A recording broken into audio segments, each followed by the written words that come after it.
দাদা কথা বলতে পারতো না, দাদা শুনতো না, দাদা হুইল চেয়ারে চলতো, কে যাবে? আমরা অনেক না, দাদা গেলে তো দাদাকে কথা বলে দাদা উত্তর দিতে পারবে না, কথা শুনবে না।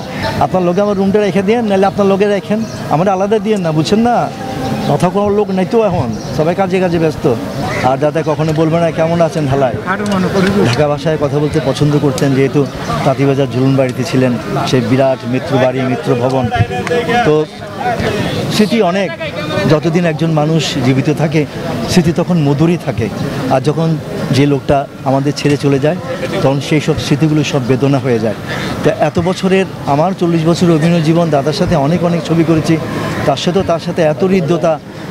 আমার তো মনে হয় আমাকে একেবারে ছোটো ভাই সন্তান তুল্যভাবে স্নেহ করতেন, অনেক কিছু আমার সাথে শেয়ার করতেন। যখন কবিরদার বউ অসুস্থ হলো তখন আমার হাতে পুরো সংসারটা দিয়ে উনি চলে গিয়েছিলেন, 9 মাস ছিলেন না বাংলাদেশে।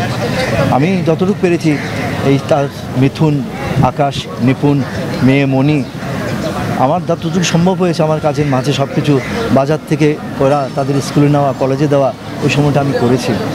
এই করে হয়তো তার কাছ থেকে আমি ভালোবাসা আদায় করেছি, স্নেহটা আদায় করতে পেরেছি।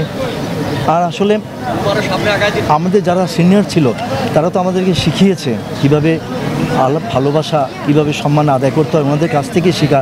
আনোয়ার হোসেন, শওকত আকবর আর প্রবীরদা, এই তিনজনের সাথে আমার একেবারে অন্তরের অন্তঃস্থল থেকে সম্পর্ক ছিল।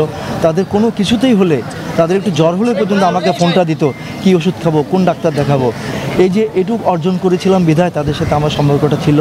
আর শেষ পর্যন্ত আমার একটা নাটকের দল ছিল, যে নাটকগুলিতে আমি সারা বাংলাদেশ ঘুরতাম। দাদা সেই দলগুলিতে আমার একেবারে অপরিহার্য ছিল, থাকতেই হবে দাদা। দাদা না থাকলে আমার মনে হতো যে আমার কিছু অপূর্ণ থাকতো, কারণ উনিও তো মঞ্চ থেকেই আমাদের চলচ্চিত্রে এসেছিলেন, আমিও যেমন এসেছিলাম।